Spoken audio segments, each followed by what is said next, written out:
Hi guys, Paul Pluta on the Paul Pluta channel. Today I'm doing paid reviews. This is for Bruce, and Bruce is from Canada. Dear Archie, I hope this finds you well. Sent you $30 via PayPal.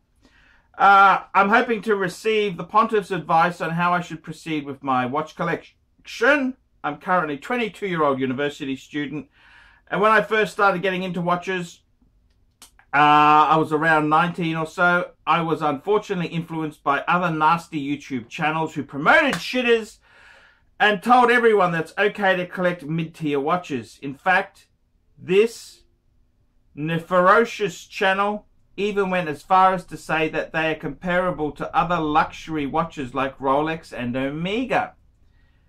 As a result, my first watch was a Seiko SKX 007 in my first year at university for 200 Canadian dollars. At first I thought I was the coolest guy on campus. I know now it's a shitter, but it is a little sentimental, so I keep it, especially since I will not receive much from selling it. My next purchase was a Glycine Airman, the vintage reissue of the 1953 GMT model in 36mm. It was my first mid-tier watch, and I thought it was a significant step up from the Seiko. In the following months, I went through disaster after disaster, buying and selling shitters that I was not happy with, other Seikos and Hamiltons to be precise, and I eventually purchased a vintage Rolex, Datejust 1601. By the grace of the Pontiff, I have come to appreciate real luxury watches through your channel, and I want to get myself back on track. I have a few ideas as to how I can build a respectable collection, and I need your advice. First, I plan to liquidate my entire collection, even the Rolex, except for my Seiko SKX, and then buy the Tudor Black Bay steel with the in-house movement. I will also be able to do so immediately since I have a lot of savings and I will be getting a decent sum from the Rolex. Next, I plan to save for a couple of months to buy the Omega Speedmaster Man on the Moon. Once I get settled into a career a couple years down the line, I plan on getting a new Rolex Explorer 2 Polar. That is my dream collection for the foreseeable future. But I would also like to know what you would suggest getting after that. This is where I need your advice. In your opinion, should I get the Tudor Black Bay steel first, and then the Speedmaster, and then the Rolex, or would it be in a different order? I will attach a picture of my current collection, followed by the collection I would eventually like to have. Please tell me the order in which you think I should build my new collection, if you think some different watches would be a better choice. Keeping up the good work, Arch. I appreciate your hard-hitting opinion because they are the truth, and it is a shame that people are so nasty because they have had a hard time hearing anything that calls out their bullshit. Take care. Sincerely, Bruce. P.S. It would make my day if you could say, Omega Speedmaster Man on the fucking moon, in your most Archie voice that you can manage.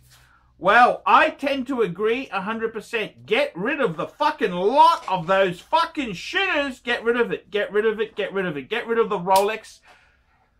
I think the 1601 is maybe a little bit too small. Get out of it.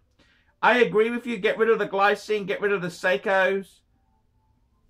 I would say my best advice to you, what would I get? Okay, so you're going to keep the SKX. Okay, I'll give you that. That's a fair enough beta. By the way, Daggers Watches, they're my friends in Hong Kong. They sell modding parts. If you need any modding parts done, contact Daggers Watches. Okay, I would say to you very, very definitely, get the Black Bay. Get the Black Bay first. Why do I say get the Black Bay first instead of the Speedmaster? Look, it's a very trivial matter. I mean, you could get the Speedy first. I don't think it's a problem. However, the Speedy is really an enthusiast watch because the Speedy is what they call manual wind. You need to wind that bastard up every time, every day. You got to wind the bastard up.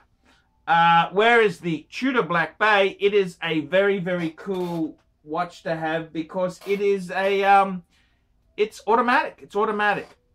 The other thing about the Tudor is that it's a diver and it's waterproof. So you really can get, you know, it can be quite a useful everyday watch to have whilst you are building your collection. So my advice to you, definitely get the Tudor because there's too many limitations on the Speedy. It's manual wind, it's, you know, it doesn't have the date, whereas the Tudor, you know, the model you've shown there does. And I think the rotating bezel is a great timer. I use that all the time. If I'm cooking a steak on the barbecue, just set, okay, you can use the Speedy as a chronograph too. Yes, that's a case in point as well. But I love the Tudors. I really do love the Tudors. I would then, after you get your Tudor Black Bay, and I got to say the Tudor Black Bays, I think, are a perfect size. I think the 41mm, that is really where Rolex subs should be at the moment, okay? The 41mm on the Tudor Black Bay, that is where the subs should be, okay? That's my honest opinion.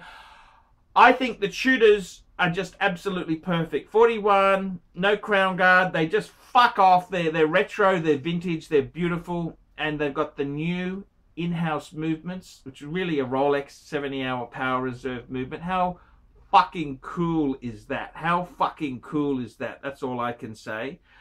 I reckon the next piece is the Speedmaster. The Speedmaster, man on the moon. Yes, sirree. I reckon definitely go for it. Go for it. Speedmaster is a fantastic piece. It's really, really good piece. That is a great piece. That is a fantastic piece. The Speedmaster, man on the moon, fantastic piece. No problems at all with that. That's a really cool piece. I mean, it's a watch that is, it says you're an enthusiast, you're you know, it's not a lot of money, but it's a fucking cool watch. As Houdinki said, you can be in a room with a collector who collects Pateks and he sees your Omega Speedmaster, he gives you a nod, he knows, you know, you're a serious watch aficionado. It's not like this bullshit Rolex, spend more for more prestige. It's, it shows you're a true enthusiast. Rolex Explorer 2 Polar, hey, I couldn't pick. The only advice I give you is, if you were buying new, I would tend to buy the Batman or the Pepsi. But the Tudor Polar, sorry, the Rolex Polar Explorer 42mm, I reckon is a great watch. They're a little bit soft. I would probably buy that on the pre-owned market because they're just a little bit soft. And I think it's a bargain. It really, you can pick those up. They are a fucking steal. If I was to buy a Rolex watch today, I wanted to buy a Rolex for myself, and I didn't have my current collection, I'd fucking go Polar Explorer 2. I think it's perfect. And I wouldn't buy it new. I'd buy it pre-owned, save the money. There's so many fucking sheeple out there. They all want, oh no, I want a Hulk, I want a Batman, I want a Pepsi. Fuck me dead. Do the opposite to what the sheeple do. You hate these cunts. Most of these other collectors are really vicious cunts. They're not really good friends. They're not your mates. They're cunts, okay? So stop trying to please these vicious cunts, okay? That's my view. Fuck it. Fuck it big time. That's what I would say to you. Fuck it. Fuck it big time. And I would definitely 150%. Don't listen to what the stupid fuckers out there tell you to do. They can go circle fucking jerk. That's what they can do. Circle fucking jerk. They can fuck off and just get out of the biz. They're just cunts. So I think that's a great collection. Bruce, I'm really pleased you're planning it, okay? You went and saw the stupid fuckhead who said shitters are okay. What a fucking goose. Goose is saying that. Now you've had the epiphany. You've had the planning. The planning. Now, move forward, move forward. Get this collection happening. You're gonna love it. It's gonna be fantastic. It's gonna be amazing. So I love the selection. I think you put a lot of thought into it. You've gone through the journey. Now just make it happen, fuckers. So guys, remember, like, subscribe, tell your fuckhead friends, and don't forget, guys, put a few really nasty comments down below. Archie Luxury channel. Paul Pluta channel as well, fuckers, in syndication.